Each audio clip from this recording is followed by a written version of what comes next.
பிறப்புக்கும் எல்லாம் இருக்கும் என்ற உயர்ந்த கோட்பாட்டின் வழியில் எல்லாருக்கும் எல்லாம் என்ற சமுதாய சிந்தனை அடித்தளமாக கொண்டு தனது சமூக நீதி பயணத்தை நமது அரசு முன்னெடுத்து வருகிறது.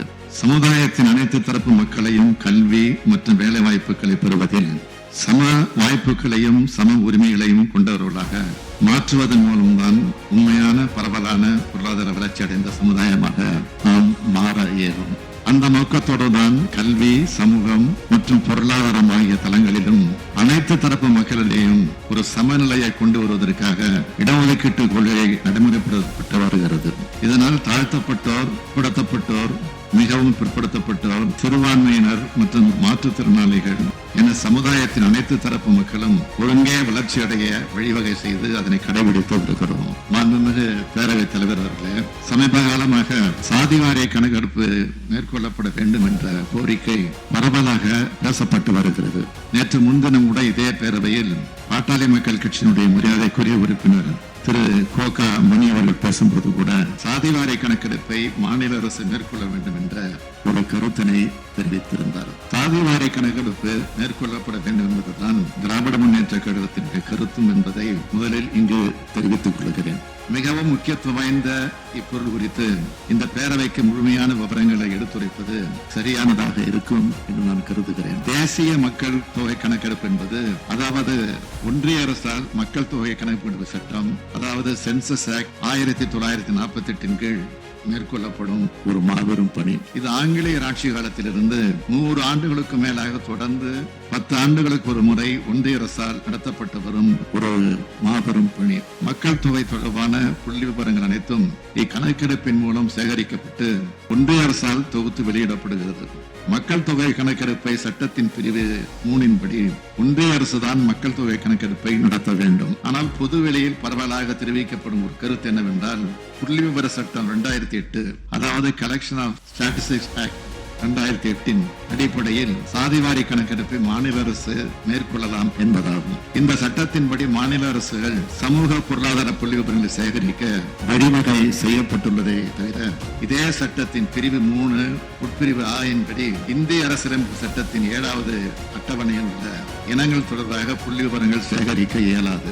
அதாவது 7வது அட்டவணையில் தான் மக்கள் தொகை கணக்கெடுப்பு 69வது இனமாக குறிப்பிடப்பட்டுள்ளது. அது மட்டுமல்ல, இச்சட்டத்தின் பிரிவு 32 படி மக்கள் தொகை கணக்கெடுப்பு சட்டம் 1948 கீழ் கணக்கெடுக்கப்படும் மக்கள் தொகை தொடர்பான புள்ளி விவரங்களை சென்சஸ் டேட்டா சேகரிக்க இயலாது என்று மிகவும் தெளிவாக குறிப்பிடப்பட்டுள்ளது.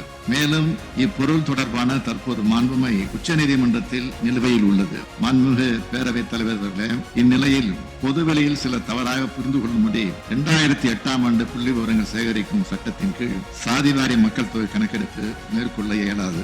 சட்டப்படியாக நிலைக்கக்கூடிய கணக்கெடுப்பு என்றால் அது ஒன்றிய சட்டமான மக்கள் தொகை கணக்கெடுப்பு சட்டத்தின் கீழ் தான் மேற்கொள்ள வேண்டும். எனவேதான் இப்பணியை ஒன்றிய அரசு மேற்கொள்வதுதான் முறையாக இருக்கும் என்று நாங்கள் வலியுறுத்தி வருகிறோம்.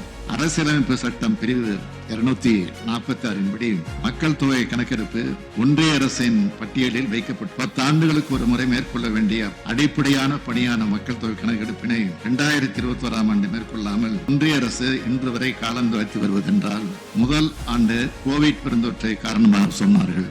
தற்போது கோவிட் சென்று 3 ஆண்டுகளுக்கு மேலான பின்பும் அப்பணியை மேற்கொள்ளாமல் இருப்பது ஒன்றிய அரசு தன் கடமையை புறக்கணிக்கும் செயல் அல்லவா? நாம் தொடர்ந்து கோரிக்கை வைப்பது மக்கள் தொகை கணக்கெடுப்பை மட்டுமல்ல, அத்துடன் சேர்த்து சாதிவாரி கணக்கெடுப்பையும் உடனடியாக தொடங்க வேண்டும் என்று வலியுறுத்தி கடந்த 22/10/2023 மாண்புமிகு இந்திய பிரதமர் அவர்களுக்கு நான் கடிதம் எழுதியுள்ளேன். அவ்வாறு ஒன்றிய அரசு களப்பணியை மேற்கொள்ளும் போது கிடைக்கப்பெறும் புள்ளி விவரங்கள் அடிப்படையில் மாநில அரசு எடுக்கும் முடிவுகளுக்கும் ஏற்றும் சட்டங்களுக்கும் தான் சட்ட ரீதியான பாதுகாப்பு எப்போதும் இருக்கும். மாறாக அந்தந்த மாநில அரசுகள் ஒரு சர்வே என்ற பெயரில் புள்ளி விவரங்களை சேகரிப்பது, பின்னர் அதன் அடிப்படையில் சட்டங்களை ஏற்றுவது என்றால் அது பின்னொரு நாளில் நீதிமன்றங்களால் ரத்து செய்யப்படும் வாய்ப்புள்ளது.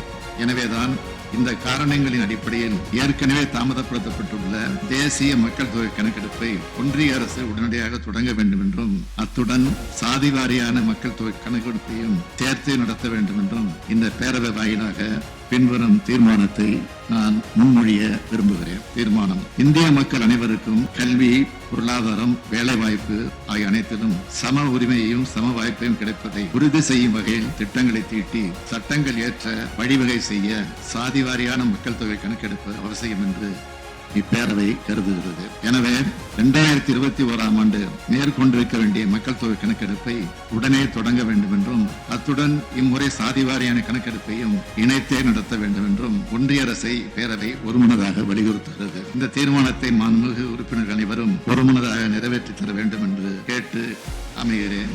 நன்றி.